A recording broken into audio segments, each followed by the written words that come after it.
Amina. Amen. Umugabo umwe yarwaje umwana. The one man had a sick child, and the child was very severe. Umugabo arasenga biranga. The man prayed and he could not ahamagara be healed. abasenga biranga. He called the intercessor to pray, but still the child kept on being Musu sick. ngamujana mu rusengero. So one day he brought the child to the Amurambika church hasi atumva amana. and brought the child to the pulpit and said, now God, Noneho ntabwo nsenga. now this time I'm not praying. Ndashaka kukubaza iki kibazo. I only want to ask you this one question. Ukuntu nasenze. The way I prayed to you. Iyo uza kuba ari wowe urwaje umwana. If it was you having a sick baby, ugasenga nkuko nasenze, and you prayed the way I have prayed, mba naragukirije umwana. then I would have healed your child, my God. Imana iramwongorera. So God whispered to them. Kandi iyo minsi yose yari yaracecetse. And all those days God had kept silent. Iramubwira ngo rega. He said, now my friend, niko njya ngenza inshuti zawe. this is how I usually do it with my friends. Noneho nawe arahagarara ate. So now he stood and said, okay. Ati nanjye ndabimenye. So I've come to know it. Oh. Niyo mpamvu zagushizeho. That's why I have no longer have friends. Paul aratubwiye ngo. And so Paul has said as well that we have troubles all around ariko ntidukuka but then imitima. we are not in despair, my dufite God. amakuba We have impande trouble zose. all our sides. Isi y'umwijima iratugose. The dark world is surrounding ariko us. turashinganye. We are very twakiriye umugabo secure. We ukomeye. have received a great man. kuko Imana yabayeho.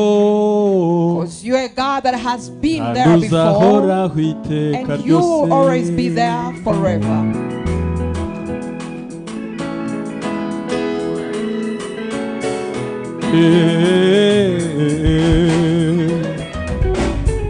Kuko Imana yabayeho.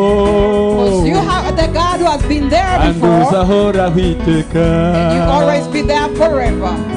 Kuko Imana yabayeho. Hallelujah. Kandi uzahora witeka. Amen. Nagira ngo icyo twahurizaho twese One thing that we can do all of us together na amashyi n'impundu. is clapping and giving a Ubikore shout of joy. wumva. Do it feeling that. Ubikore wumva uri kubikorera Imana yaguhaye Do it ubuzima. feeling that you are doing it for God who has given Ubikore you wumva uri life. gukorera Imana yaguhaye ubuzima. Do it for God who has given you life. Hey, hallelujah. Hallelujah. Hallelujah. My God. My God. Amen. Hallelujah. Amen. Amen. Murakoze cyane. Imana ibahe umugisha. Thank you so much and may God bless you. Hallelujah. Hallelujah. Mbese mwaramutse neza. Good morning. Yesu ashimwe cyane. Praise the Lord Jesus. Hallelujah. Hallelujah. Abikorinto ba mbere ibice 16 umurongo wa 13. The first letter of Paul to the Colossians, chapter 16, verse Umurongo wa 13 umurongo umwe gusa. verse 13. It's only one verse that we are reading. Abikorinto ba mbere ibice 16 umurongo wa 13. The first epistle of Paul to the Colossians, chapter 16, verse 13. Mube maso mukomerere mu byo mwizeye. Muba abagabo nyabagabo mwikomeze. Be watchful, stand firm in the faith, act like men, and be strong. Reka tugaruke kuri rya jambo twatangiranye iminsi 40 Timoteyo wa mbere ibice 6 umurongo wa 12. Let's come back to the theme that we started with these 40 days of prayer and fasting. 1 Timothy chapter 6, verse 12. 1 Timothy chapter 6, verse 12. Uje urwana intambara nziza yo kwizera, usingire ubugingo buhoraho ubwo wahamagariwe ukabwaturira kwatura kwiza imbere y'abahamya benshi. Fight the good fight of faith, take hold of the eternal life to which you were called and about to which you made the good confession in the presence of many witnesses. Amen. Amen. Amen. Tugiye kurebera hamwe ijambo rivuga ngo gukomera mu byo twizeye. We are going to see all together the word that says standing firm in our faith. Kugumana kwizera kwacu. Continuing or keeping our faith. Kenshi abantu basobanura kwizera ariko abantu bagasigarana ibibazo. Most of the time, many preachers try to explain what faith is, but still people remain with questions about it. Kubera ko kwizera ni intwaro ikoreshwa n'abantu benshi mu magambo ariko mu bikorwa igakoreshwa n'abantu bakeya. Because faith is a sword that is used by many in words, but then in action they are few. Niyo mpamvu abantu benshi batajya bumva kwizera. That's why many people do not understand what really is faith. Ariko nagira ngo nkubwire igisubizo kimwe, sinzi wenda niba kugusigira ikindi. But I want to tell you this one answer, and I don't know if it is going to leave you with another question. Ariko ndashaka kukubwira ngo kwizera. But I want to tell you that kwizera. Faith. Ibisobanuro baguhaye nibyo. All the explanations they gave you, they are true. Ibisobanuro baguhaye ni byinshi. All the explanations they gave to you are many. Ariko ijambo kwizera. But then the word faith itself, ntabwo riba mu magambo. it is not in words. Kwizera ni ibikorwa. Faith is action. Ushobora kubivuga mu magambo bikaba indirimbo nziza. You may speak it in words and it becomes a good song. Ariko wasohoka byagusaba kwizera ukagira ubwoba. But then when you go outside and it requires you to impact, to put faith in action, you fail. Murabona ukuntu tufashijwe hano. You see how we've been touched by all we have Ariko ushobora done here? kugera mu rugo wasanga hari ikibazo. But then you may get to your home when you find a problem. Kwizera kukamanuka.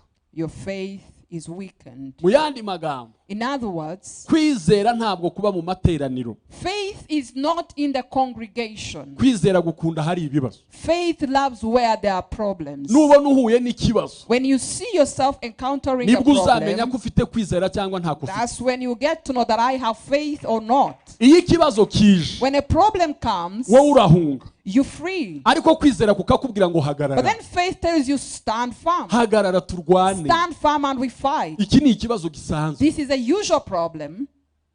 Ukajya mu mateka y'ikibazo. And then you go to the roots of the Ariko problem. kwizera kukakwereka ukuntu ikibazo cyoroshye. But then faith will show you how easy the problem Rero is. nje kongera kubibutsa. So I've come again to remind you Nanjye niyibutsa. and reminding myself as Ngo twongere well dukomerere mu byo that we twizeye. should again stand firm in our faith. Igitondo kimwe. One morning, Umunsi umwe ari ku manywa. one day when it is day Mu broad mugoroba daylight, se. or in the evening, Mu giterane. in a Kuri congregation, radiyo. on the radio, Imbere y'umuvugabutumwa. before a preacher, Umuntu umwe yagusuye. one person maybe has visited you, Wasomye igitabo. you have read a certain book, Wumvise amakuru. you have heard a lot of news, Urayizera. and you had faith in it. Wumva Imana. You had God, Wumva Yesu. you had Jesus, Wumva Umwuka Wera. you had about the Holy Spirit, Wumva ijuru. you had about heaven, Uzinuka ibyo wari urimo. and then you left everything that you had. Ubwira abantu bose kukijijwe. So you told all the people that I am saved. Nuko ugikizwe rega abantu benshi ntibabyumva. Even getting saved, people don't understand it. Ese ubundi warakijijwe wari urwaye se? You tell us you're saved. Were you sick? Urahagarara ukavuga ngo wakijijwe iki? You stand and tell people that you are saved. Ayo About makuru. what? That news. Ayo makuru. That kind of Yumva news. gusa umuntu wayumvise. The only person who comprehends Abandi it is the one ntago who bamenye ibyo understands. aribyo. Others do not understand it. Ayo makuru wakiriye. The news you have received Nyuma y'imyaka 50. after 50 years, Nyuma y'imyaka 30. after 30 years, Nyuma y'imyaka 20. after 20 years, Nyuma y'imyaka 10. after 10 years, Je kukubwira ngo I come to tell you What this twizeye morning that the one we have faith in, ntarahinduka ni wa he wundi. has never changed at Ibyo all. twizeye What we have faith and believe in, ntibiravungukaho it n'akantu has gato. not even been shaken a little bit. Dukomere mu byo twizeye. So let us stand firm in our faith. Duhagarare mu buhamya twahamije. Let us stand in the confession that we had before many witnesses. Twavuze ibintu byinshi ku itorero ry'Ikorinto. We talked about many things about the church in Corinth Mu rwandiko rwa mbere. in the first episode. Ariko ndaza kujya mu rwa kabiri noneho. But then now I'll go to the second episode. Kuko ni inzandiko ebyiri yandikiye itorero rimwe. Because there are two letters that Paul wrote to the Ariko reka mvuga Colossians. amagambo yabwiye Timoteyo. But now let me talk about the words he told to Paulo Timothy. yari arimo asezera Timoteyo. Paul was saying goodbye to Timothy. Amusigira umurimo He utoroshye. was leaving him with a very great ministry. aramubwira ati Timoteyo, So he told him, Timothy, ndakwitegereza nkabona warakijijwe, I can see and I see clearly that you've been ndabona warizeye saved. Imana ko I can see that you have believed in God truly. ukorera Imana neza You n'umutima mwiza, serve God very well, ariko wholeheartedly. ikibazo uracyari muto But one problem is you're still young, kandi Timothy. umurimo ugutegereje ni munini, And the ministry before you is so wide. ugiye kuyobora itorero mu You're gihe going to bigoye, lead a church. igihe nzaba ntahari ngo nkugire inama, By the time I will not be there to lead you and igihe advise nzaba you. naravuye muri uyu mubiri. By the time I will be dead. Aramubwira ngo njyewe Pawulo So he said, I, Paul, narwanye intambara nziza, have fought a good fight. narinze ibyo kwizera, I've kept my faith. ibisigaye mbikiwe ikamba The ry'ubugingo, remaining, I'm waiting for my crown. iry'umucamanza utabera azampa ku That rurya the munsi. judge has kept for me on the None other day. wowe Now you, Timothy, genda uyobore, go and lead. ariko reka nkwereke ishusho y'abantu ugiye kuyobora. But let me show you the picture of the people Muri you're icyo going gihe to lead. uzayobora Timoteyo, In that time you're going to lead abantu Timothy. bazaba bikunda, People will be loving themselves. abantu bazaba birari, People will be loving themselves. abantu bazaba bikakaza, People will be very hardened in the heart. badakunda They n'ababo, will not even love their own relatives. bakunda impiya, They will be loving money. bakunda They will be ibibanezeza, loving things that please their bodies. baziziba amatwi ngo batumve They will inyigisho close nzima. their ears not to hear good teachings. Ariko ndakubwira ngo But I am telling you this, Timothy. uhagarare, Stand firm wigishe, and teach. ubwiza abantu kuri. Tell people the truth. Amina. Amen. Uhagarare, Stand uhamye, and confess. uhugure abakuruta nk'ababyeyi babo, Advise people who are older than you just as your own uhugure parents. abo mungana nk'abavandimwe bawe. Advise the young people like you, like your own fellow Hanyuma rero friends. ijambo ngusigiye, And then I'm leaving you with this one ujye word. urwana intambara nziza yo Always kwizera, fight the good fight, Timothy. usingire Hallelujah. ubugingo buhoraho, And get hold of eternal life ubwo wakiriye igihe wahamagarwaga, that you received when you are being called. ibyo wahamije imbere y'abahamya benshi. What you confess before many witnesses. Abagabo turi aha, The men who are here, umunsi duhamya ko twakiriye that Yesu, there we confess that we are receiving abandi Jesus. bagabo ntibabyumvaga, Other men could not believe it. n'ubu ntibarabyumva, Even now they're still not believing it. ariko But then, dukomerere mu wo twizera, let us stand firm in who we duhagarare believe mu in. kwizera. Let us stand firm in faith. Abamama muri hano, Mothers who are here, umunsi mwakira Yesu, the day you received Jesus, abandi bamama n'ubu other baracyabakoba, mothers are still mocking you. baracyibaza ibyo They are mwagiyemo, still asking, what have you gone kandi into? bategereje ko And they muzabivamo. are waiting for you to leave it. Ariko niba waje guterana uyu But munsi, now, if you came to church this Imana morning, igiye kongera izindi mbaraga. God is going to strengthen you Duhereye again. muri iri jambo, Starting from this hagarara mu word, kwizera, stand firm in your faith. hagarara mu kwizera. Stand firm in your faith. Ibyo wahamije imbere y'abandi bamama, What you confess before other mothers, urubyiruko ruri aha, the youth who are here, ejo bundi mukizwa, the other time when you were getting saved, urubyiruko bagenzi banyu your fellow young ntabwo people, bari bazi they could ibibabayeho, not understand it. nta nubwo babyemeraga, They don't even believe it n'ubu at all. ntibarabemera. Even now they don't still believe Ariko dore you. ikintu ugiye gutuma But ukomera, now there is one thing making you strong this komera mu byo time. wizeye, Stand firm in your faith. uhagarare mu mbaraga zo Stand kwizera, firm in the power of faith. ukomeze wamamaza uwo Continue wizeye. to proclaim the one you believed in. Haleluya, Hallelujah. oh haleluya. Hallelujah. Ndagira ngo rero njye mu rwandiko rwa kabiri Pawulo yanditse, So I want to go to the second episode that Paul wrote to the Colossians. urwandiko rwa mbere nababwiye ko Pawulo yarwanditse ababaye cyane, The first episode, I told you that Paul wrote it yewe when he ntabwo was natinya no grieving. kuvuga ko yarwandikanye umujinya I cannot even say that I cannot be afraid of saying that he wrote it when he was angry, n'uburakari bwinshi, with a lot of anger. yarakariye abakristo ukuntu was- barimo gusubira inyuma. He was very angry with the believers, how they are backsliding. Hari igihe tubona abantu basuye inyuma tukarakara, There are times we see people backsliding and we get annoyed. ariko Bibiliya si ikivuga. But this is not what the Bible tells Bibiliya iravuga us. ngo nubona umuntu yasubiye inyuma, The Bible says when you see your fellow believer backsliding, mugaruza ubugwaneza, bring them back with goodness. mworohere. Please be simple to them. Naho nurakara, But if you get angry, we yahungiye mu isi y'uburakari, but then they are going back into the world of anger. ararakara kukurusha noneho Then they will be ng'umushobozi. angry doubling you. Nasubira inyuma, So now when they backslide, wowe emera uce bugufi. allow and be humble to them. Ngira ngo Pawulo nawe yabonye urwandiko rwa mbere yanditse, So Paul also looked closely on the letter he had aravuga written ati to reka them. reka ngerageze ngaruke gato. Then he said, oh, let me try to come back to my senses. Amina. Hallelujah. Yarababwiye ngo urwandiko rwa mbere nanditse He said, the first episode I wrote to you, narwanditse mbabaye, I wrote it grieving. ndira amarira menshi, I was crying. mbabajwe n'ibyo I mbabonamo. was so hurt by what I was seeing in Ariko your noneho, leaders. But now this ngiye time, kubabwira intambara I'm turwana. going to tell you about the fight we are Erega fighting. nimwikomeze, Please be strengthened. harya ntabwo mwamenye ko ari urugamba, Don't you know that we are in battle? ntabwo mwamenye ko gukizwa ari intambara, Don't you know that getting saved is a battle ntabwo itself? mwamenye ko gukizwa ari ugutanga amaraso, Don't you know that getting saved is shedding your own ntabwo blood? mwamenye ko gukizwa ari ukuba mu masasu Didn't you know that getting saved is being among weapons and guns? ngo agere mu bice bine. So when we go to the fourth chapter, Urwandiko rwa kabiri, second episode of Colossians, fata Bibiliya yawe nkwereke, get hold of your Bible wumve amagambo noneho yanditse. and listen to the words he wrote to them. Ibice bine umurongo wa karindwi, Chapter 4, verse 7. urwandiko rwa kabiri, Second episode of Paul to the Colossians. ibice bine umurongo wa karindwi, Chapter 4, verse 7. aravuga ngo ariko dufite ubwo butunzi mu nzabya zibumba kugira ngo imbaraga zisumba byose zibe iz'Imana zidaturutse kuri twe. Dufite amakuba impande zose ariko ntidukuka imitima, turashobewe ariko ntitwihebye, turarenganywa ariko ntiduhanwa, dukubitwa hasi ariko ntidutsindwa rwose. Tugendana mu mubiri urupfu rwa Yesu, ngo ubugingo bwa Yesu nabwo bugaragarire mu mibiri yacu, kuko twebwe abazima tudatangwa iteka ngo dupfe baduhora Yesu, kugira ngo ubugingo bwa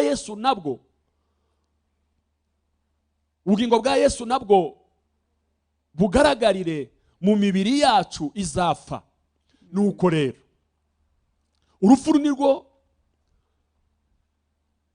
rukorera muri twe, naho muri mwe ubugingo nibwo bukoreramo. Ariko dufite uwo mutima wizera uvugwa mu byanditswe ngo nizeye, nicyo gitumye mvuga. Natwe turizeye, nicyo gituma tuvuga. Tuzi yuko iyazuye umwami Yesu izatuzurana nawe, kandi izatwishyirana namwe. Burya ibyo byose bibaho ku bwanyu, kugira ngo uko ubuntu bw'Imana burushaho gusaga, aba ariko n'ishimwe rya benshi rirushaho gusaga, ngo Imana ihimbazwe. Nicyo gituma tudacogora. Kandi nubwo umuntu wacu w'inyuma asaza, umuntu wacu w'imbere ahora ahinduka mushya uko bukeye.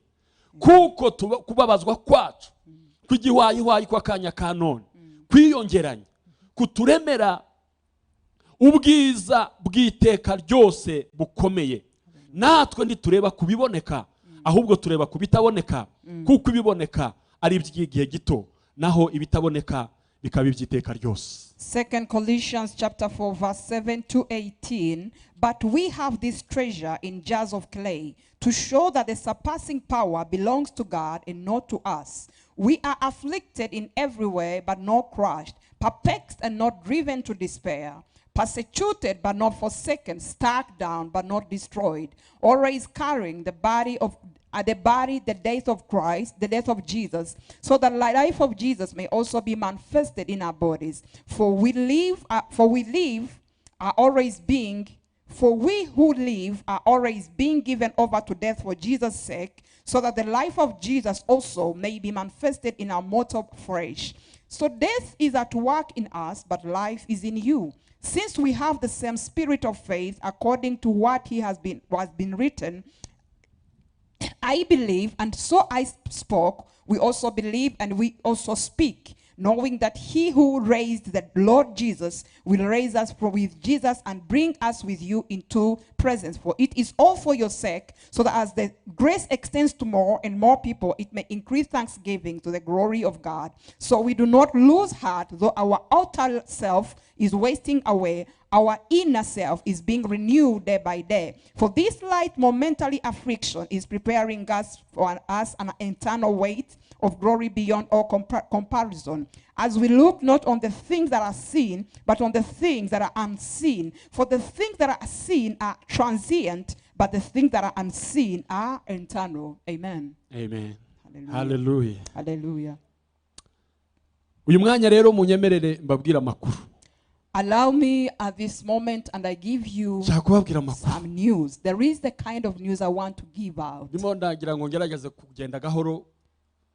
Hari igihe tuguruka cyane abantu bakayoberwa uko twabaye. I'm trying to take it slow because sometimes we make it so quick and people start wondering what has happened to us. Jambona bavuga butumwa benshi barimo nanjye tunezerwa mbere yabo tubwira.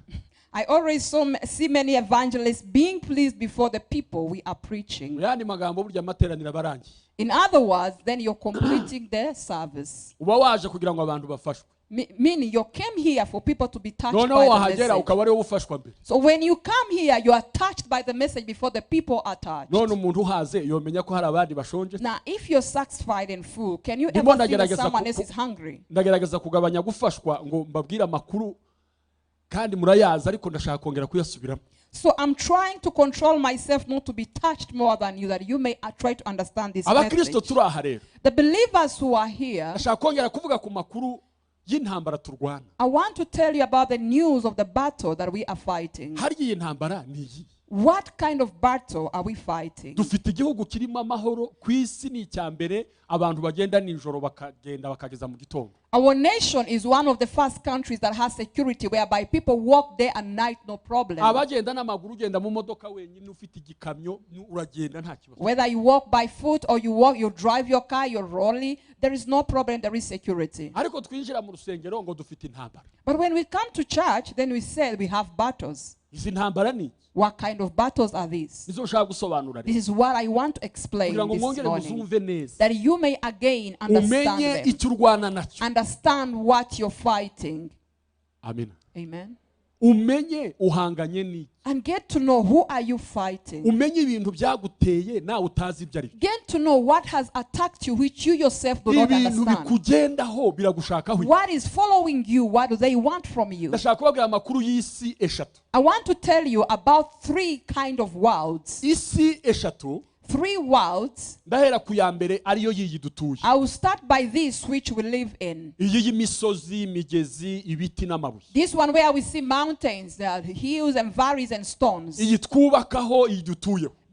This one which we build on and which we live on. Iyo turirimba ko twanze isi, when we sing that we have denied the world, ntago tuba tuvuga iyi ngiyi. we are not talking about this world we are saying. Abantu barabyitiranya. People confuse it.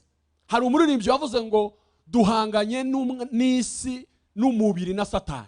One singer said that we are fighting the world, our flesh and Satan. Wabyumva mu buryo busanzwe. So when you hear it in a motorway, ukagira ngo ndimo ndasenga Imana ndwana na Nyamata. then you think that I'm praying to God, whereas I'm fighting Nyamata. Ukagira ngo ndimo ndarwana n'uyu mubiri. You think that I'm fighting with this body. Iyo tuza kuba ariyo ntambara dufite. If that was the battle that we had, iminsi tumaze duhangana nayo, the days we have spent fighting it, umubiri uba waravuyeho. then the body could have wailed away. Ariko ikwereka ko atari wo. But what shows that it's not what we are Banza urebe fighting? ukuntu witaho. First, see how you take care of your Reba body. ukuntu wambika ariko. See how you dress your body. Reba ukuntu ugaburira ariko. See how you feed your body. Hanyuma iyo ntambara rero, And then this battle, iyi si dutuye, the world where we live, nta kibazo ifite. it has no problem with us. Ntuzongere no gusenga ngo urambiwe isi. Never again say that I'm tired of this world. Ahubwo ndajya kukubwira iyo urambiwe. But then I've come to tell you the one you're Ndajya tired of. kukubwira isi uhanganye nayo. I've come to tell you actually the one you're fighting, Ariyo twitiranya tukagira ngo ni iyi ngiyi. which we mistake it to be this one. Hanyuma isi ya kabiri And the second world ni isi y'umwuka. is the spiritual world. Iyo tuvuze umwuka, When we talk about abantu spiritual, batamenyereye iyo mvugo the people who are not used to this bagira ngo topic, ni umwuka nyine. they think is this just air we breathe.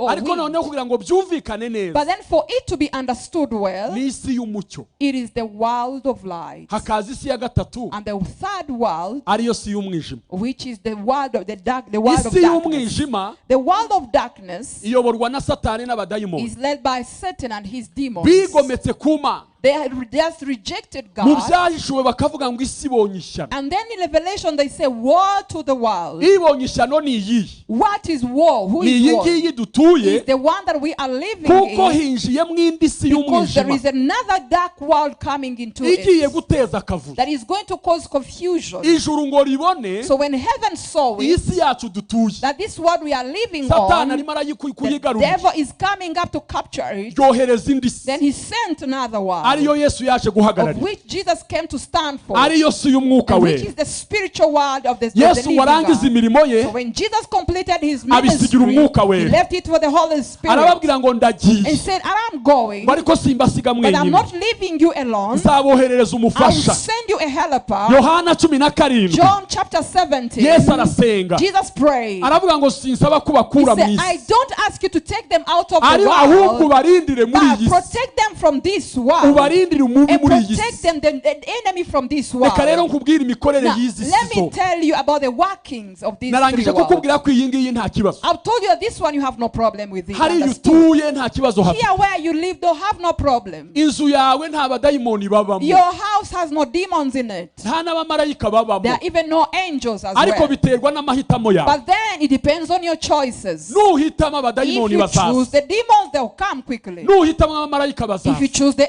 angels, they'll also come as nuhitamo well. Satani If you azaza, choose the devil, he will come as nuhitamo well. Yesu azaza. If you choose Jesus, he's Niyo coming mpamvu turi aha too. rero. That's why we are here in the Iyi ni inzu sanctuary. twitiriye This Yesu. is the house we have been called the name of Iyi Jesus. nzu rero So this sanctuary, twabwiye Yesu ngo ni we iyawe. told Jesus this is your house. Niyo mpamvu twinjira hano That's why when we enter here, ukabona n'uwihutaga agenze gaho, and you see when the one who was rushing, they take yagera hanze control of their akiruka uko steps. ashaka. When they go outside, they rush and run. Nuko twahisemo ko iyi nzu This is because we chose that this house ariyo duha Yesu. is the one we are giving to Jesus. Imikorere y'izi si rero, So the workings of this world, isi y'umwijima the dark world, nta bikoresho igira, they have no tools. nta materiyeri igira, They don't have any material to use. yitiza ibyo dufite, They just borrow what we have. irabyiha ikabikoresha. They take them and use them. Aha. Uti aho hantu subiramo, Yeah, okay, it's like you're telling me, repeat buriya that. niko mwari kumbwira iyo yiba seminari. If it was a seminar, you would tell me that, I know.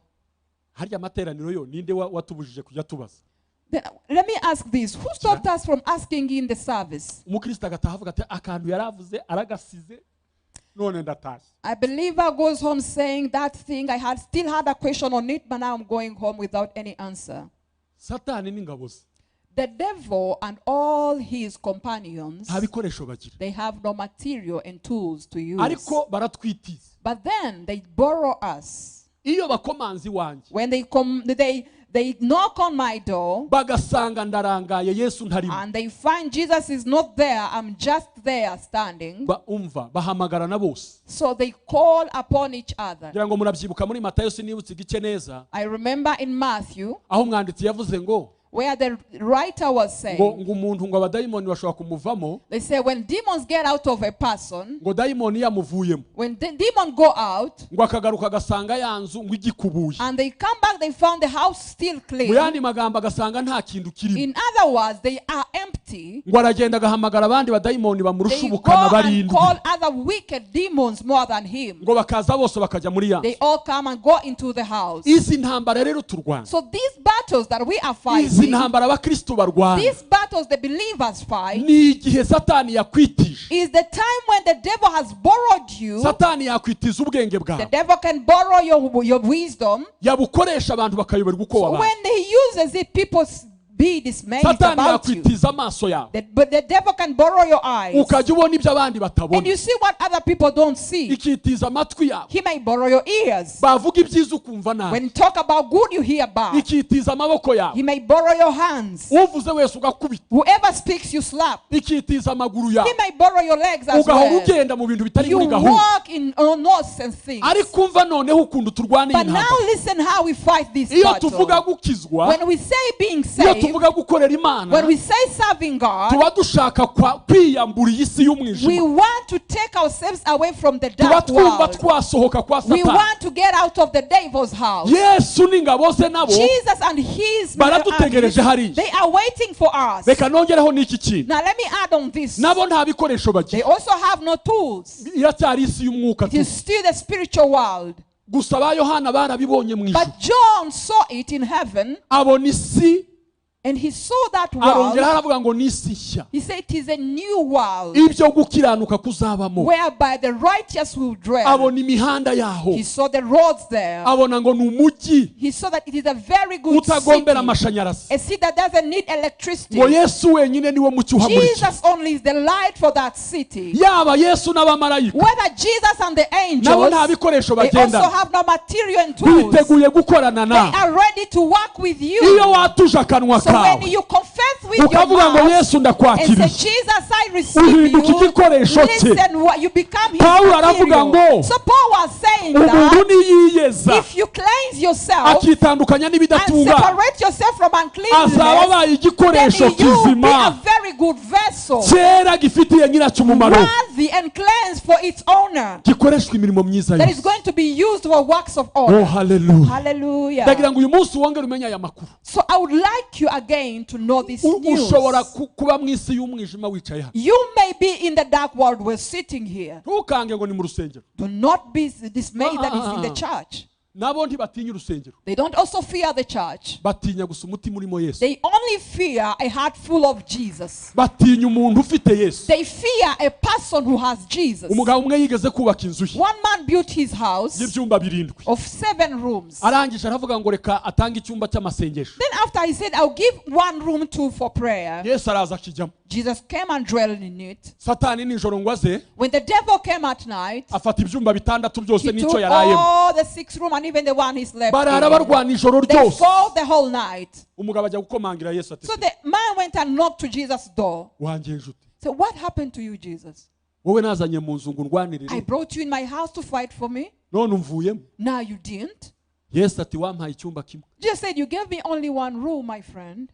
Ati ngiki cya kabiri rero. He said, okay, this is the second, Jesus. Take it as well. Ngo afate icya kabiri, Satani So when aragaruka, he took the second, the devil came back. yinjiye mu cyumba cye, He entered into his kubita room. umuntu ijoro ryose. He hit him the whole night. Wa musore atari ko se bimeze bite, The young man said, what is happening to me? kugeza ubwo yaje kumenya ubwenge. Until when he came back to his senses, Aravuga ati ubwo ibi byumba Satani atabigeramo, reka ntange inzu yose. he said, now, since these rooms the devil does not enter, Noneho I'm Yesu giving up the bamuha whole house. imfunguzo. So he gave Jesus the keys. Hallelujah. Hallelujah. Yesu ngo yiharira ibyumba byose. And Jesus took over all the Dore rooms. icyabaye rero, So see what happened Satani next. ngo aze When the devil came the next akomanze night, nk'uko when asanzwe he knocked akomanga, as usual the way he used to do it, Yesu ngo agira atya ati uwo ninde? Jesus looked at him, who is knocking? Satani atoya nayobye The devil said, ntabwo. no, this is not the place I was coming. Rwose bose nta My boss, sorry. ntabwo ari aha Sorry. nari nje, reka This is not the place I was coming to. reka nkubwire, Now let me tell you, izi si zombi these two worlds, zirimo ziradukoresha. they are using us. Ushobora kurara mu isi y'umwijima, ejo ukirirwa mu y'umucyo, mbese byarayoberanye. You may sleep in the dark world and in the morning you are in the light, the world of the light. Kandi noneho ndashaka kuvuga Everything. ikindi, Now I want to say something more. abantu batugoye. The people who are hardening our Utese wowe lives. ko wikuyemo, And you are telling me why you taking yourself out of them. none ubwo nge nishyiramo ndabyita ngo iki? So now if I put myself into it, what am I going to call it? Abantu tugoye abandi The people who are hardening people's ni abantu lives twananiwe gufata isi imwe ngo tuyikomeze. are the people who have failed to get into one world and stay Niba there. wumva isi y'umwijima ari ikuryoheye, If you feel the dark world is so good to you, yikorere n'imbaraga zose, then serve it mightily. uyikorere n'amafaranga yawe, Serve it with your money. uyikorere n'ubwenge bwawe. Serve it with all your knowledge. Niba isi y'umucyo ari yo ubona And nziza, if the world of light is the one you see is yikorere good, n'imbaraga so zawe serve zose, it with all your energy. ukundisha Uwiteka And love the Lord umutima wawe with wose, your whole n'ubwenge heart, bwawe with bwose, your whole n'imbaraga knowledge, zawe with your zose. power. My My God. nukomeza kubivanga byombi If you continue to mix them, nibo bantu usanga turushye this is when you find we are so tired. duhora dutanga ibyifuzo mu isi y'umucyo We always give prayer requests in the world of light. byatinda gusubizwa tukajya mu When they y'umwijima take long to be answered, we go into the dark world. ab'umwijima bo nta kindi ni express The dark world, they do it very quickly. So fast. bakubeshya ntubabaze They lie to you. bakubwira ibitazaba uzarega he Whether they tell you that it's not going to happen, you have nowhere to nunagaruka report. ukavuga ngo bakubeshye Even when you come back and say you lied to me, ikinyoma ni iwabo kiba so lying is their profession. ikinyoma niyo business ya Lying is their good business, they do well. impamvu Yesu atinda gusubiza The reason why Jesus takes time to arabanza akareba answer, atese iki cyifuzo usengera he first examines and see this prayer request you're praying for. nusubizwa If you're answered, uzagaruka are you coming back? mana ntabara Oh mana God, ntabara. come to my rescue. Yesu turi kumwe Jesus, ntabara see, we are together. ndakwemereye Come. mpa akazi I allow you, please give me a job. Ah, And then akavuga ati ese aka kazi he said, this job, ninkamuha if I give them this job, tuzakorana are we going to work together? umwuka akaza atese nubona akazi uzakorana gusa And the Spirit said, if you get a job, are you going to serve me? He said, yes, Lord, umushahara I will. wa mbere The first salary, Jesus, nzawutanga I'll give it. ntibaguhembye And when they pay you, Yesu wihangane nawe urabibona Jesus, you can see, my friend. urabona none se we wabigenza ute How can you do it, Jesus, if it was you? nari mfite ideni hariya bamenye ko I nahembwe had a debt, they know now they have paid me. kuri kiyosike narikopesheje bamenye ko nahembwe On the shop, my neighbor's shop, they know that I've been paid. yasi y'umwijima ikakongorera And the dark word will whisper, ariko ubundi umushahara urawutanga he why are you giving your salary? ariko Anyway? ubundi urawuhana Why? Who are you giving to? Yesu usarya amafaranga Does Jesus eat any money? none se satani warayarya Does the devil also spend some money? ugashiduka ubwira Yesu ngo basi wihangane And then you find yourself telling Jesus, Jesus, be patient. ngiyi intambara turwana rero That is the battle we are ibi mubona fighting. abantu bamaze imyaka basenga These you see things people have prayed for years and years. ukabona umuntu umaze imyaka 20 mu masengesho A person spending 20 years in prayer, igitondo kimwe and then one morning ukayoberwa uko bigenze you fail to get to know what has happened to them. ubushize muri Afurika haguruka Last time in Africa Rise conference, aho twari turi mu mahugurwa we were umusozi w'idini in the training on the sphere of hari religion. umu bishop watuhaye ubuhamya One bishop gave us a testimony. ako kantu sinzakibagirwa I'll never forget this testimony. karambabaje cyane It really hurt my heart. umudamu we uwo bishop aba muri Kenya The bishop lives in Kenya. umudamu we His wife, aracuruza ajya kurangura Dubai they do business and go to buy things in Dubai. umunsi umwe agezeyo When they go to Dubai one time, yibagirirwa amafaranga mu iduka rimwe they forgot money in one shop.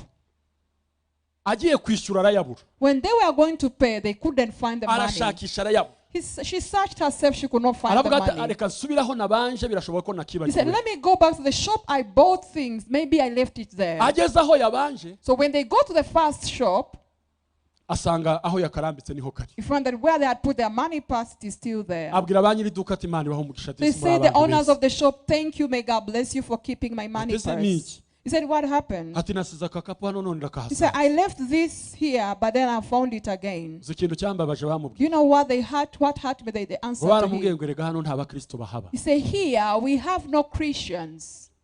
My God. abakristo nibo bajya biba The Christians are the one who steal. Jesus. araza abwira umugabo So she came and narrated the story to the aramubwira husband. ati ibyo mubwiriza nimushaka mikrofone muzishyire He hasi said, whatever you preach, if you want, you may put down the microphones. abakristo nibo biba The Christians are the ones who are thieves in Dubai. noneho ndibaza ariko So I asked myself, umukristo yakwiba a believer can steal. yego Yes. kubera iki Why? nicyo ngiye gusubiza rero That is what I'm going to ntabwo ngiye answer. gushyigikira ko twakwiba I'm not Ahubwo supporting stealing, ngiye kukubwira ikibidutera noneho. but then I'm going to tell you what causes us to steal. Twarangije guhamya ko twizera Yesu. We have already confessed that we believe in Kandi uyu Jesus. Yesu azadutunga mu bukene aturwanirira intambara. And this Jesus is going to sustain us in hunger and poverty and Isi also satisfy y'umwijima our rero, hunger. isi y'umwijima iragenda nayo idufungira amazi n'umuriro. The dark world also had to close everything for us. Umukristo yayabona ahantu rero. So when a believer, a Christian, sees money somewhere, Nta nubwo yajyana yibye. they don't take it when they have stolen. Ukunda isi y'umwijima umubeshye. The dark world lies to him or Iramubwira ngo her. rega nuko Imana isubiza. This is the answer from God. Wake up. Biza kwitwa kwiba nyuma ariko nyiri kuyajyana ntabwo ari ukwiba. It is called stealing, but when you're carrying the money, you don't call it stealing. Aravuga ati we Imana we. He say, wake up, come on. Igikona kirakugemuriye nawe urarangaye. The ego has brought me to you and you're just watching. Igitangaje rero. What amazes here, Imyumvire yo gukorera isi y'umucyo the mindset of serving the world of light yatumye abantu benshi babyumva nabi. has confused so many people, Abakristo benshi tureka gukora, and so many believers, we have left working and serving, turagenda gukora turabyihorera, and then we left working duhinduka ababosi mu mwuka, and we became bosses in the spirit. duhinduka abaherwe We n'abakire, became wealthier people in the tukavuga ngo spirit, isi n'ibiyuzuye and we see n'iby'Uwiteka. the world, and what is full in it is ours. Abandi bo bari gukora amanywa n'ijoro. Others are working day and night. None ikibazo disi uyu munsi baratuyoboye. Now the problem now, they are leading us. Kugira ngo aguhe akazi, For them to give you a job, arakubwira ngo uransinyira ko utazongera gusenga. they'll tell you, sign for me, you not go to church again. Atapa, ibyo biroroshye. Barakubwiye ngo no mu mutima umuntu arasenga. They told me even in my heart I can pray. I won't go back. Ndibaza isi y'umucyo. So I'm asking myself, the world, the light, Abantu bayigizemo iminsi. the people have spent time in Kubera iki isi y'umwijima irimo kutuyobora? Why is the dark world leading us? Niyo mpamvu navuze ngo aya makuru ndashaka kuyavuga gahoro kuko narayakurikiranye ndababara we. That's why I told you I want to take it slow in this teaching, because I follow this news and I was Reba hurt in my heart. imyaka maze nkijijwe, imyaka maze mbwiriza, imyaka maze ndirimba. I saw the years I've spent singing, the years I've spent preaching, the years I've spent saved.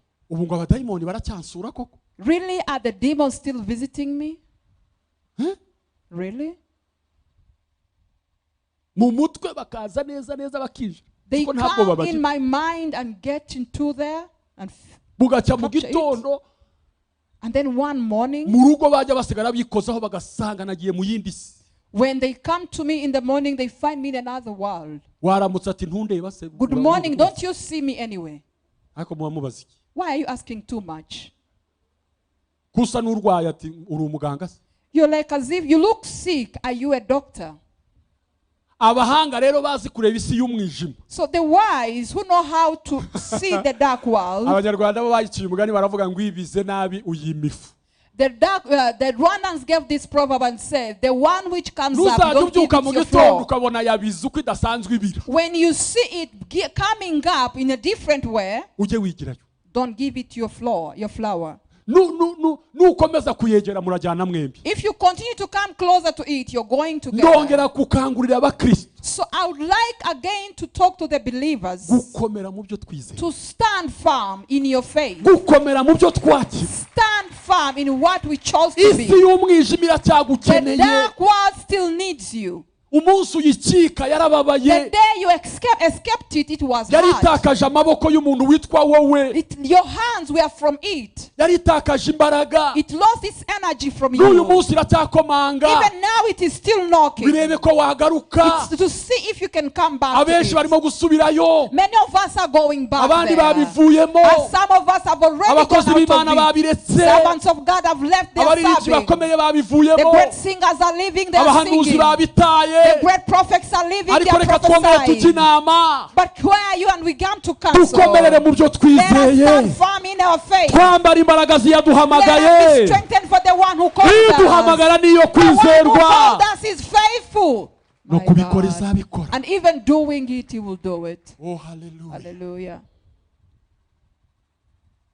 ururimi rwanjye ukuntu ruririmba ukuntu rubwiriza abadayimoni bakaba bakirukoresha.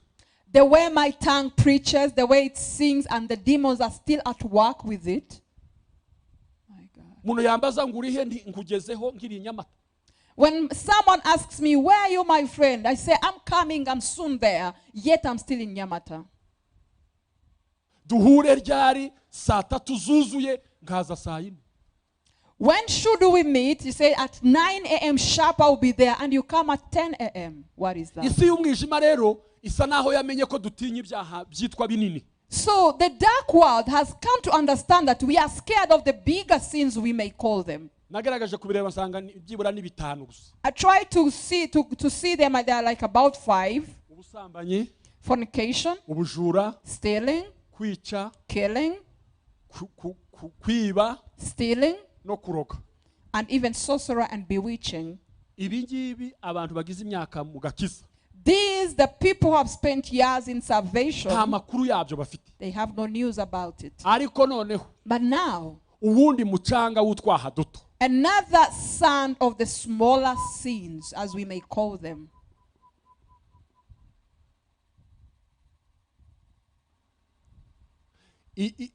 Izo nzira zose ntoya All these smaller pathways nizo isi y'umwijima yinjiriyemo. is what the dark world uses to come Niba ubeshye in. akantu kangana urwa, Though you may lie something tiny, isi y'umwijima irabizi ko ubaye umu agent wayo. the dark world will build on it for you to be an Ihita agent. ihamagara abadayimoni ati mwihute Because the demons yatwemeye. come up quickly, they're accepting us. Bahagera So when they come, wenda ukibuka uti toka dayimoni mu izina rya you Yesu. remember and say, demon, get away from my side. Bakigirayo.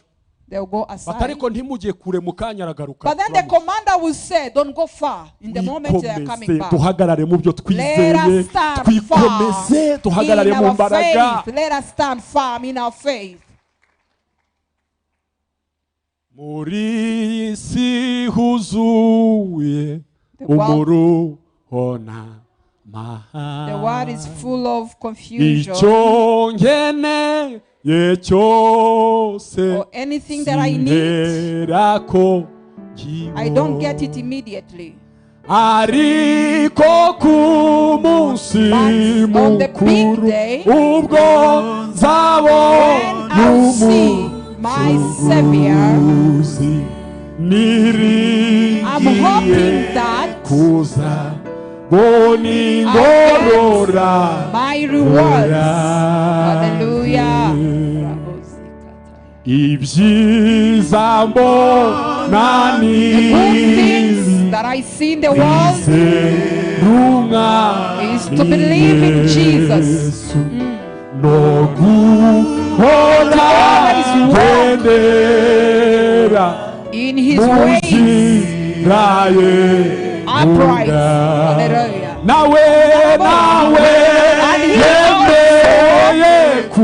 He has allowed ndetse no allowed to lead me well. kunyobora My God. ampesha no And He also gives me to enter quickly into His peace. My God. tuyishubahiro haleluya. Let us give Him the honor, hallelujah.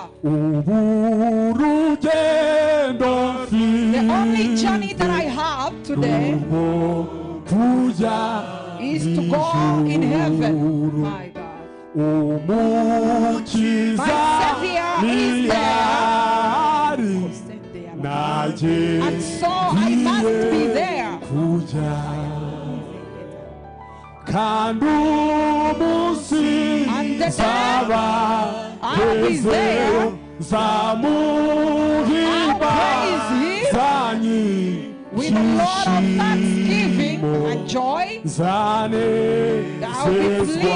I'll be pleased that He's He's the one who bought me by His own blood.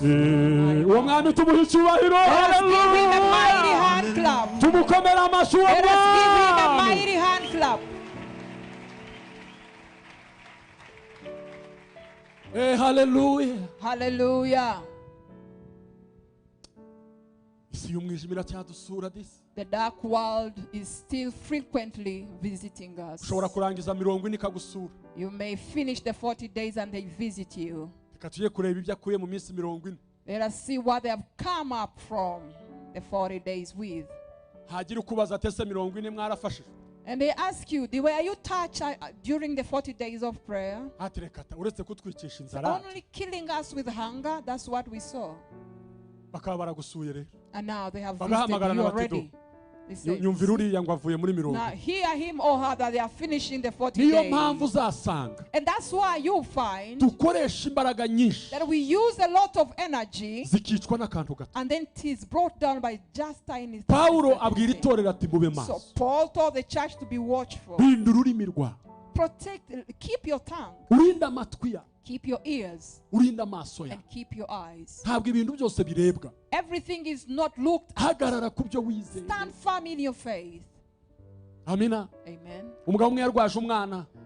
The one man had a sick child, and the child was very severe. Umugabo arasenga biranga. The man prayed and he could not ahamagara be abasenga healed. biranga. They called the intercessor to pray, but still the child kept on being Musu sick. mwamujyana mu rusengero. So one day he brought the child to the amurambika church hasi atumva amana. and brought the child to the pulpit and said, "Now God, noneho ntabwo nsenga. now this time I'm not praying. Ndashaka kukubaza iki kibazo. I only want to ask you this one question. Ukuntu unasenze. The way I prayed to you. Iyo uza kuba ari wowe urwaje umwana. If it was you having a sick baby ugasenga nk'uko nasenze. and you prayed the way I have prayed, mba naragukirije umwana. then I would have healed your child, my God." Imana iramwongorera. So God whispered to them. Kandi iyo minsi yose yari yaracecetse. And all those days God had kept silent. iramubwira ngo rega. He said, "Now my friend, niko njya ngenza inshuti zawe. this is how I usually do it with my friends." noneho nawe arahagarara ate. So now he stood and said, "Okay, ati nanjye ndabimenye. so I've come to know it. Oh, niyo mpamvu zagushizeho. that's why I have no longer have friends. warazitereranye. You just leave your friends alone. niyo mpamvu nawe usigaranye nkeya. That's why you have a few friends, God. baragutakira wanga bakaba They baragiye. cry out to you when you don't repeat, then you go. isi y'umwijima ikabereka ko And the bakunze. dark world shows them that they love them so much ariko more ndashaka than gutangariza you. umuntu wicaye muri But iri I teraniro. want to announce to somebody sitting in ndashaka this kuvugana n'umuntu uri waje congregation. guterana uyu I want to munsi. speak to somebody who came to reka congregate. nkubwire this. iki kintu. Let me tell you this. reka mpere ku bagabo. Let me start with the men. wa mugabo umunsi ukizwa. The day you were saved, winjiye mu ntambara. you entered into a battle. umudamu yakugerageza. The wife can try abana you. bakugerageza. Children can try you. akazi Your place kakugerageza. of work or job can ariko try you. ihangane. But then stand firm. uwaguhamagaye aracyari The hafi one who called yawe. you still nearby you. uwaguhamagaye muracyari The one who kumwe. called you still with him. uwaguhamagaye The one who muzagendana. called you, you're going to walk with nubwo him. wananirwa azagufata So you may ukuboko. fail, he got hold of your zaburi hand. yarambwiye. The Psalms tells me that. ngo umukiranutsi nubwo But yagwa the righteous, ntiyarambarara. though when they fall, they will not fall completely. Pawulo aratubwiye And ngo so Paul has said as well dufite amakuba impande that we zose. have troubles all around ariko us. ntidukuke But then we imitima. are not in despair, my dufite God. amakuba We have impande trouble zose. all our sides. isi y'umwijima The iratugose. dark world is surrounding ariko us. But turashinganye. then we are very twakiriye umugabo secure. We ukomeye. have received a great man. reka mbwira abamama. Let me tell the mothers rimwe na now. rimwe urakubitwa At times birashoboka. you're hit here and there, it is rimwe na rimwe possible. waratawe. At times they have been rejected. bakwise They umurozi. have told you a witch. bakwise They umwicanyi. have called you a bandi murderer. bakugaburira. And they don't even give you food. ntibakwambika. They don't give you uribaza icyo clothes. Imana And you ikuziza. ask why God is doing ariko naje this. kukubwira But ngo I came to tell you this morning hagarara. that you stand firm. uwaguhamagaye Father. The aracyakuzi. one who called you knows you still. uwaguhamagaye The one who arakwemera. called you knows you. aracyagendana And so he's still nawe. walking with you. aracyari kumwe Hallelujah. nawe. He's still with you. My God. oh haleluya. Hallelujah.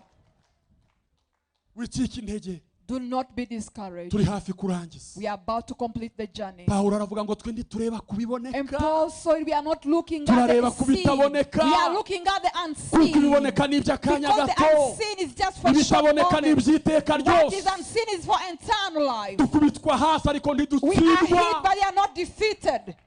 amen. God, hallelujah. dukubitwa hasi ariko We are ntidutsindwa. beaten, but we are not defeated. ujye wihangana ukubitwe hasi Be ariko patient that nturambarare. you are brought down but then isi not y'umwijima yo sleep. The ntizakureka. dark world will not release you. nushaka uzasenga iminsi 300. So you may pray at 300 nushaka umara days. umwaka utarya. Though you may spend a year without eating. umunsi warangije izagusura. The day you complete the prayers, they are going to ariko umva visit. icyo uzaba ukoze. But now listen to what you have been rimwe doing. na rimwe At times, Imana isa n'iyaturetse. God is like as if He has left isa us. n'idushyize hariya gatoya. He's like He's putting us aside for a short isa naho moment. ikuretse ngo He's ibanze like irebe. He's leaving you to watch you. icyo ikora What He does, isi y'umwijima irakugerageza the dark world will try you. ikagukubita hasi. It will bring you down. ukibaza ko wigeze And you usenga. think if you ever been praying, ukibaza ko Imana and ikuzi. you thought if God ever knows you, nicyo gihe dusenga this tukayibaza is ngo ariko when we se ask Him, my God, Mana waradutaye. have you left us alone?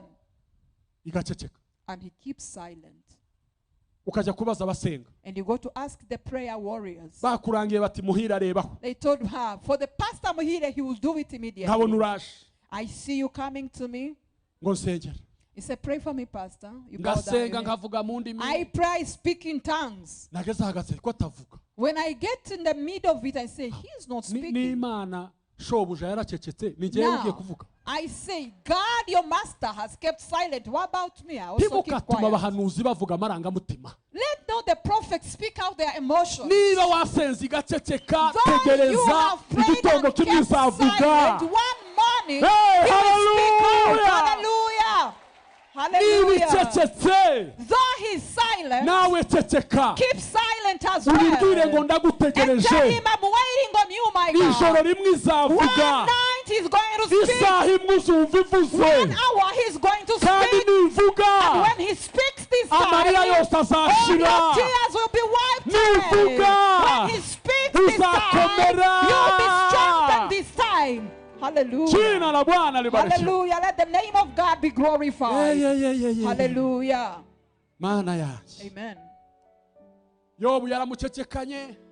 God kept silent with Job. ahamagara iburasirazuba He iraceceka. called in the east, he was silent. iburengerazuba He went in the iraceceka. west, he was silent as ariko well. akabwira abantu. But then he would tell people, akababwira ngo nyamara he would tell, I know ubugingo bwanjye buracyari my buzima. soul is still safe with ndumva him. ngikomeye. I feel in me I'm still abandi bakabwira strengthened. bati yobu wararangiye Others will tell ceceka. me, Job, you have nothing left. hari igihe abantu bakureba bakagira ngo There byararangiye. are times people see you and think you're finished. kandi koko hari igihe birangira. And yes, it is seen as if you're finished. ukibaza ko uzongera kuba umuntu. And ask yourself if I'll ever be a person again. amina. Amen. ndimo ndavugana n'umuntu. I'm talking to somebody here. rimwe na rimwe ni ukuduhanura tutavuze mu At ndimi. times, this is how we prophesy without speaking in wenda tongues. birashoboka ko ntari kubwira abantu benshi. Maybe I'm not telling the whole church, ariko ndimo kubwira umuntu. but I'm speaking to somebody here. reka njye hariya batavuga bati wahanuriye bariya gusa. Let me go on this side and they should not say I'm Ndavugana prophesying to n'umuntu one mwana. side. I'm speaking to somebody. ndavugana na mwene I aza. am speaking to someone from ndavugana myself. n'umuntu uri aho. I am speaking to someone nubwo here. imana yacecetse So God is silent. iracyavuga. He still speaks. umunsi umwe izavuga. One day he's going to speak. kandi And erega nushaka though you want, umenye ntubishyire kera. don't put it very far. n'iki gitondo iravuze. Even this morning he has spoken. irakubwiye ngo He has told you that komera. be strengthened. ihangane. Be patient. tegereza. Wait a little more. ikomeze. And be strengthened within yourself. Hallelujah. Ya. Hallelujah. se ko mukoma amashyi nkaho mufite ubwoba. ariko si binikira. You're clapping your hands as if you're scared. umva. burya Listen, ibintu byose. all the things, ibintu byose nubwo byaza bikomeye. though they may come difficult, nabyo ntibishobora byose. they don't also manage everything. covid yaraje tuguma mu rugo. COVID-19 came and we kept in the lockdown. bize dupfuka umunwa. When it came, we kept our faces closed. twitapfutse amaso se. Why did it take away the eyes as well? amashyi yarasigaye. Our hands, we still have them. amashyi ya umva. We still have our hands. We can clap. Imana amashyi menshi. Give God a mighty hand. Hey! Hallelujah. uwiteka ari kumwe nawe. The Lord wa is with munyembaraga you. we. You strong man. Hallelujah. uwiteka ari kumwe nawe. The Lord is wa with you. munyembaraga we. You strong man. Oh, Uwiteka ari kumwe nawe, wa munyembaraga we. Haleluya. Uwiteka ari kumwe nawe, wa munyembaraga we.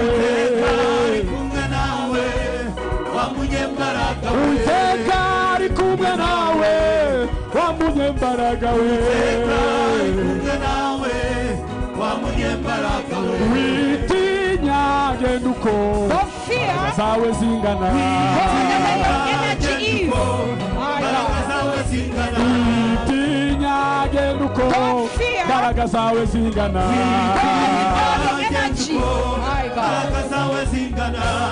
Tuyishurahiro, haleluya. Let us give him the glory, hallelujah. Ndabwira urubyiruko ruraha. I'm telling the youth who are in our midst, Umunsi ukizwa baragusetse. the day you got saved, they laughed at Isi you, y'umwijima iracyagusura. and the dark world is still visiting Rimwe you. na rimwe izagukubita At hasi, times they may bring you down, ariko ntuzarambarara. but do not sleep over. Imana iracyari kumwe nawe. God is still with you. Abakobwa bacu mukomere The cyane. young girls with us, be Imana strengthened. iracyabitayeho. God is still taking care of Abahungu you. bacu, be Our strong. young men, be strong. Muhagarare mukenyeye. Stand firm, holding tight your garments. Amen. Hallelujah. Turashobewe ariko ntitwihebye. We are so perplexed, but not in despair. Reka mbabwire aka kantu. Let me tell you this one thing. Nakasomye nijoro nibwo nakumvise. I read it at night, and this is when I understood it. Turashobewe ariko ntitwihebye. We are really perplexed, but then we are not in Gushoberwa. despair. Being perplexed Niko gutangara.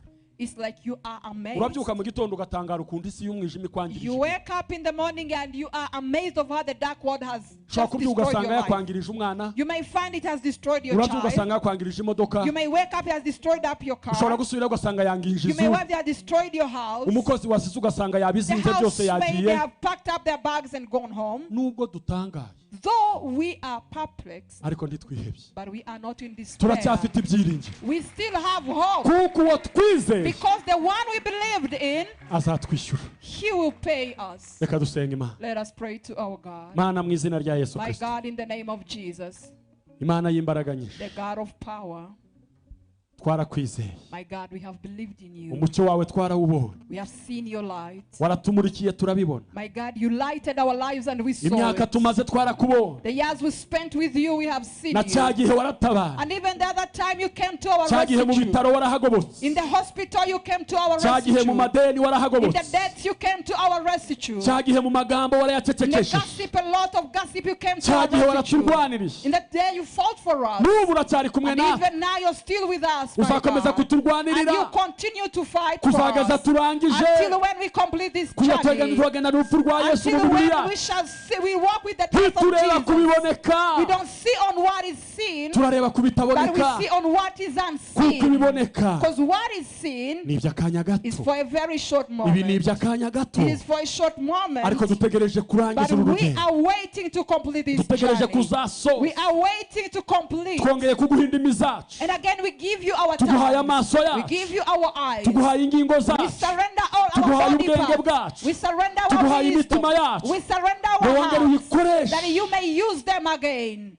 Wongere uyikoreshe. And you may use them. Twinjire mu isi y'umucyo. That we may go into the light Yesu of the world. atumurikire. And Jesus may be our Yesu light. yongera atumurikire. And Jesus may be our light.